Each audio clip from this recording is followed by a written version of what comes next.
ኢትዮጵያውያን ያለቁበት ዘግናኝ የተባለ ጥቃት ተፈጽሟል። በቆይታችን ሙሉ መረጃውን ታደምጡታላችሁ። በኢትዮጵያ የመከላከያ ሰራዊት እንዲሁም የጸጥታ ኃይሎችና በፋኖ ታጣቂዎች መካከል ከባድ የተባለ ጦርነት ተደርጓል። ከጦርነት ቀጠና የደረሰንን ሰበር መረጃ ይዘንላችኋል። የመረጃውን ሙሉ ቃል ከቆይታችን ታደምጣላችሁ። የኤርትራን ሀገርነት ዕውቅና መንፈግ አስፈላጊ ነው ተብሏል። እንዴት ይሆናል? ሰፋ ያለ ዘገባ ይዘንበታል። ይህ ጥበብ ሚዲያ ነው። ጥበብ ሚዲያ በጋዜጠኞች የተመሰረተ የዜና ቻናል ነው። ሰብስክራይብ በማድረግ የደወል ምልክቷን በማብራት የቤቱ አባል ተሆኑ ዘንድ በታላቅ አክብሮት እንጋብዛለን። የዕለቱን ርዕሰ አንቀጽ አስቀድመን መረጃዎቹን ወደ እናንተ ማቅረባችንን እንጀምራለን። የዕለቱ ርዕሰ አንቀጻችን መሪህ ቃል የአፍሪካ ቀንድ መዥገሮች ነው። የአማራ ብሔራዊ ንቅናቄ አብን የኤርትራ ሀገርነት ዕውቅና መነፈግ አለበት በሚል ትላንት ባወጣው መግለጫ አስታውቋል። አብንን ተከትሎ ሌሎች የሀገሪቱ ፓርቲዎች እንዲሁም መንግስትና የኢትዮጵያ ዜጎች ኢትዮጵያን ከባህር በር እንዳትገናኝ በሴራ የታጠረ አጥር እንጂ ሀገር የሚባል ነገር አናውቅም ብለው ያውጃሉ ተብሎ ይጠበቃል። የ30 ሚሊዮን ኢትዮጵያውያን ባህር በር ከራስ አናቷ እስከ እግር ጥፍሯ ድረስ በማፈን ጭራዋን ሳይቀር አንሰራፍታ የዘጋች ሀገር ኢትዮጵያውያን አያውቁም፣ አይቀበሏትም። ጭራዋን ቆርጠው ባህራቸውን ያስመልሳሉ። የኢትዮጵያ ህልውና እስትንፋስ መሰረቷ የሆነው የአሰብ ባህር በርን ማስመለስ ለነገ የምትለው ጉዳይ እንዳልሆነ ሰሞኑን በሚጢጤዋ ጅቡቲ ሳይቀር የኢትዮጵያ አለች የተባለች የዘመናችን ጠላት ከሆነችው ግብጽ ጋር የተደረጉ ስምምነቶች ማረጋገጫ ናቸው። ኢትዮጵያን እስትንፋስ ለመንሳት እየተፈጸሙ ያሉ ከበባዎች የእያንዳንዱ ኢትዮጵያዊ ህልውና ነው። የእያንዳንዱ ማዕድን፣ የእያንዳንዱ ገበሬ ሰብል፣ የሆስፒታል፣ የመድኃኒት፣ የአየር መንገድ፣ የመከላከያ፣ የነጋዴ፣ የአየር ክልል መውጫና መግቢያም ጭምር ወዘተ ከእያንዳንዱ ኢትዮጵያዊ ዜጋ ጋር የተያያዙ ናቸው። ኢትዮጵያ ማንም ሲፈልግ የሚፈቅድላት፣ ማንም ሲፈልግ የሚነሳት ወደብ ሊኖር አይገባም። ለአንድም ቀን እንኳን ወደብ ብትከለከል 130 ሚሊዮን ህዝብ ህልውናው አደጋ ላይ ሊወድቅ ይችላልና ራሷ የምትቆጣጠረው ራሷ የምትመራው የወደብ በር ያስፈልጋታል። አዎ ለዚህች ህልውናችን መሰረት የሰላማችን ማጣት ምክንያት የሆነው ባህር በራችንን ማስመለስ ለነገ የምንለው ጉዳይ አለመሆኑን ከግብጽ 1000 ኪሎ ሜትር ድረስ መታ የአካባቢ ሽፍቶችን አስተባብራ የጦርነት ድርደራዎችን እየሰራች አጀንዳዋን ለማስፈጸም እየተሯሯጠች ስናይ አዎ የባህር በር ያስፈልገናል፣ ከማንም ጥገኛ መሆን የለብንም የሚል ውሳኔ እንድንወስን ትክክለኛው ቦታና ትክክለኛው ጊዜ ይመስላል።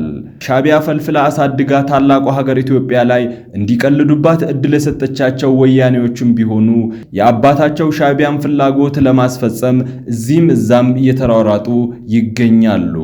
በሰሞኑ በአዲስ አበባ ቤተ መንግስት ከውጭ ኃይል ጋር ምንም አይነት ግንኙነት አላደርግም ብለው በህዝብ ፊት ቃል ገብተው በፊርማቸው አረጋግጠው ወደ መቀለ የገቡት የትግራይ ጊዜያዊ አስተዳደር ፕሬዝዳንት ታደሰ ወዱ ወረደ ቃላቸውን ቅርጥፍ አድርገው በልተው ከሻዕቢያ ጋር እንደሚሰሩ በድብቅ ብቻም ሳይሆን የሻዕቢያ ዋነኛ አክቲቪስት የሆነውን አወልን መቀለ ድረስ በመጋበዝ ታላቅ የሆነ አቀባበል በማድረግ አስመስክረዋል። በሰሞኑ የውስጥ ምንጮቻችን እንዳረጋገጡት በሱዳን ያለውን ሰራዊት ለመጎብኘት በሚል ጀነራል ምግበይ፣ ጌታቸው አሰፋ ወይም መንፈሱ እንዲሁም ደግሞ ሞንጀሪኖ በኤርትራ በኩል አድርገው ወደ ሱዳን ለመግባትና በኢትዮጵያ ከውጭ ኃይሎች ጋር ለማሴር እየሰሩ እንደሚገኙ ለማወቅ ተችሏል። በሚሊዮን የሚቆጠር የትግራይ ህዝብን አስፈጅተው አሁን እነርሱ በተነኩ ቁጥር የትግራይን ህዝብ ያለ መሪ ለማስቀረት የሚያደርግ አሻጥር ነው ይላሉ። ታዲያ የትግራይ ህዝብ መሪ አለውን? የትግራይ ህዝብ መሪ ነኝ የሚለው ኃይል የትግራይን ህዝብ ከሞት አድኗል? 1 ሚሊዮን የትግራይ ህዝብ ሲሞት ይህ የትግራይ መሪ የነበረ ኃይል የት ሄዶ የማንን ጎፈሬ ሲያበጥር ነበረ? ወሳኝ የትግራይ መሪ ነን የሚሉ ሰዎች ከትግራይ ህዝብ ጋር አብረው ሳይቀበሩ ራሳቸውን ሴኩር በሆነ ቦታ አስቀምጠው የትግራይን ወጣት አስፈጅተዋል። አዎ እነዚህ ሰዎች የራሳቸውና የሆዳቸው የከርሳቸው የስልጣን ጥማቸው ፍላጎት ተገዢ እንጂ የትግራይ ህዝብ መሪ አይደሉም። ከ50 ዓመታት በላይ እንደ መዥገር ተጣብቀውበት አለቅ ያሉት የአዛውንቶች የሽማግሌዎች ስብስብ ለዚህ ሁሉ እልቂት ምክንያት ናቸው። አዎ የትግራይ ሕዝብ ካላለቀ አናርፍም ብለው አሁንም ሌላ እልቂት እየደገሱለት ይገኛሉ። የትግራይ ወጣት ከምንጊዜውም በላይ ነቅቶ ከነዚህ ሽማግሌዎች አፈናና ጭቆና ተላቆ በራሱ የሚያስብበትን ጊዜ ፈጥሯል።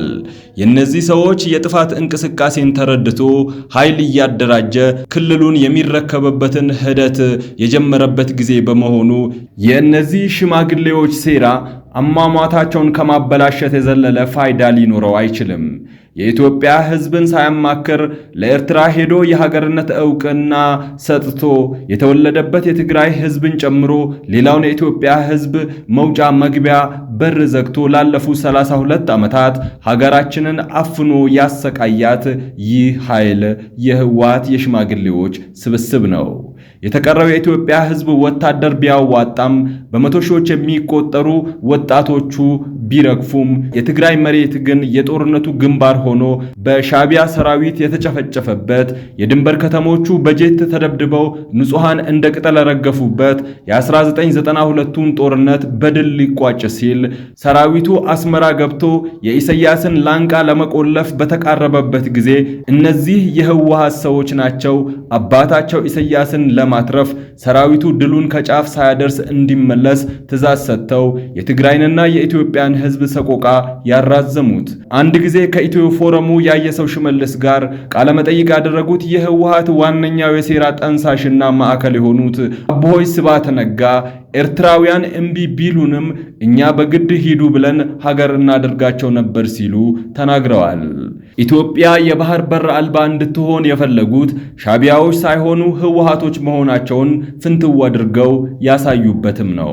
በ1992ቱ ጦርነት ጊዜ ወጣቱ ያንን ሁሉ መስዋዕትነት ከከፈለ በኋላ እንኳን አሰብን የምጽዋ ወደብን የመቆጣጠር እድል የነበረው የኢትዮጵያ መከላከያ ሰራዊት ወደቦቹን እንዳይቆጣጠር ወደ ኋላ እንዲመለስ ትዕዛዝ መስጠታቸውን ስንመለከት ኢትዮጵያ ወደብ አልባ ሀገር ሆና እንድትቀጥል ጽኑ ፍላጎት እንደነበራቸው እማኝ ምስክር ነው። ወያኔ ኢትዮጵያ ውስጥ የፈጠረቻቸው ሁሉም ገረዶች ለተመሰረቱበት ብሔረሰባቸውም ይሁን ለኢትዮጵያ የማያስቡ ከመሆናቸውም ባሻገር የራሳቸው ሕዝብ እልቂት የሚያስደስታቸው ቫምፓየር ናቸው። እናም በጦርነቱ ጊዜ የትግራይን ሕዝብ ያለ ርህራሄ ከጨፈጨፈው የሻቢያ ስርዓት ጋር አሸሸ ገዳሚ ሲሉ ስናይ ሰዎቹ የትግራይ ሕዝብ የሞት መልአክ መሆናቸውን እንረዳለን። ህወሓትን ጨምሮ የማርክስን ፈጣሪ የለም የሚለውን ፍልስፍና ጠጥቶ ያደገ ይሁን እንጂ የማርክስን ፍትሃዊነትን የማይቀበል የ1960ዎቹ ትውልድ አባል የሆኑ በምንሰራው ስራ ኃጢአት የለብንም ተጠያቂነትም የለም ብለው የሚያምኑ እነዚህ ሰዎች የጀመሩት የፖለቲካ አካሄድ መገዳደል፣ መጨፋጨፍ፣ ተንኮል፣ ሴራን መሰረት ያደረገ የፖለቲካ ምህዳር እስካሁንም ካሉ ርዝራዦቻቸው ጭምር ካልጠፋ ኢትዮጵያ ሰላም የመሆን እድሏ አነስተኛ ነው። ፈጣሪን የማይፈራ ወይም ለህሊናው ያላደረሰው ከአውሬ የተለየ ምግባር ሊኖረው አይችልም። የኛ ትውልድ ከህወሓትና ርዝራዦቹ አስተሳሰብና አመለካከት የፖለቲካ አካሄድ አውዱ ውጪ የራሱን አዲስ የፖለቲካ ርዕዮት ማዋለድ ግድ የሚለን ጊዜ ላይ ደርሰናል። የአፍሪካ ቀንድ መዥገሮች ሻቢያና ልጆቹ ናቸው። ውድና የተከበራችሁ ቤተሰቦቻችን የዛሬው ርዕሰ አንቀጻችን ይህን ይመስል ነበር። አጫጭር ዘገባዎችን ወደ እናንተ ወደምናደርስበት ጊዜ ተሸጋግረናል። መከላከያ ሰራዊቱ የፋኖ ታጣቂዎችን በመደምሰስ ዘረፉት ያሉትን ንብረት ማስመለሱን ገልጿል። በአማራ ክልል ሰሜን ሸዋ ዞን መራቢቴ ወረዳና አካባቢው የአየር ወለድ ክፍለ ጦር ባደረገው የተቀናጀ ዘመቻ በርካታ የፋኖ ታጣቂ ኃይል አባላትን መደምሰሱን፣ ቀሪውን መማረኩን የአየር ወለዱ ክፍለ ጦር ዋና አዛዥ ኮሎኔል ማቴዎስ ማዴቦ ተናግረዋል። በተመሳሳይ የምዕራብ እዝ ክፍለ ጦር ሬጅመንት በጃዊና አካባቢው የተሰጠውን ግዳጅ በድል በመወጣት በታጣቂ ኃይሉ ላይ ጠንካራ ወታደራዊ እርምጃ መውሰዱን የሬጅመንቱ አዛዥ አስታውቀዋል። የአማራ ፋኖ የ9ኛ ሳሙኤል አወቀ ክፍለ ጦር አራንዛው ጎንቻ ብርጌድ ብሎ ራሱን የሚጠራው ታጣቂ ኃይል ግንደወይን ከተማን በመግባት የመንግስት ጸጥታ ኃይል ካምፕ ውስጥ መቆጣጠሩን ገልጾ በካምፕ ውስጥ የነበሩ የጸጥታ ኃይል አባላትን ባልተዘጋጁበት ሁኔታ ጥቃት በመሰንዘር መግደሉን አስታውቀዋል። በሰሞኑ የአሜሪካ ኤምባሲ በአዲስ አበባ ውስጥ ጥቃት ሊፈጸም እንደሚችል ጠቋሚ የጥንቃቄ መልእክት ማስተላለፉን ተከትሎ የፌዴራል ፖሊስ መልእክቱ የከተማዋን የጸጥታ ሁኔታ ያላማከለ መሆኑን በመግለጽ መግለጫ ማውጣቱን መዘገባችን ይታወሳል። ይሁን እንጂ ትናንት አዲስ አበባ እያንዳንዱ የከተማዋ ሰፈር ውስጥ ፖሊስ ተሰማርቶ ፍተሻዎችን ሲያደርግ አምሽተዋል። ከባድ የቡድን መሳሪያ የተጠመደባቸው ፓትሮሎች ከተማዋን ሲያንዣብቡ ውለዋል። ማምሻውን ለመንግስት ውግንና ያላቸው የማህበራዊ ሚዲያ አውታሮች በአዲስ አበባ የሽብር ጥቃት ለመፈጸም ሲንቀሳቀስ የነበረ ግለሰብ በቁጥጥር ስር መዋሉን ዘግበዋል። የኢትዮጵያን ፓስፖርት ጨምሮ 3 በተለያዩ ፓስፖርቶች በመንቀሳቀስ ኢትዮጵያዊ ያልሆነ ዜጋ በአዲስ አበባ ውስጥ ቤት በመከራየት የሽብር ስራዎችን ለመስራት እንቅስቃሴ ሲያደርግ የነበረ ግለሰብ ማምሻውን ተይዟል ብለዋል። የግለሰቡ ማንነት ግን በግልጽ ይፋ አልተደረገም። ይህ ግለሰብ ለ3 ሳምንታት ክትትል ሲደረግበት እንደነበረ ገልጸው ማምሻውን ቤቱ በድንገት በተደረገ ኦፕሬሽን የተለያዩ ሀገር ገንዘቦች፣ ፓስፖርቶች፣ 2 ሽጉጦችና የተለያዩ ዶክመንቶች ተይዘዋል ሲሉ ዘግበዋል።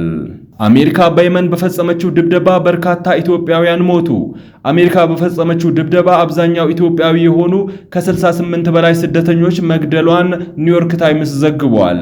ኢትዮጵያውያን ስደተኞች ባረፉበት የስደተኞች መጠለያ ጣቢያ ላይ በፈጸመችው የአየር ድብደባ በጣቢያው ካሉ ከ100 በላይ ኢትዮጵያውያን 68ቱ ተገለዋል። የየመኑ ሀውቲዎች የሚቆጣጠሩት አልመስራህ ቴሌቪዥን ባስተላለፈው ሰቅጣጭ ጭፍጨፋ ውስጥ ወይኔ እናቴ የሚሉ አማርኛ ተናጋሪዎች ጣር ይሰማል ሲል ሮይተርስ ዜና ወኪል ዘግቧል።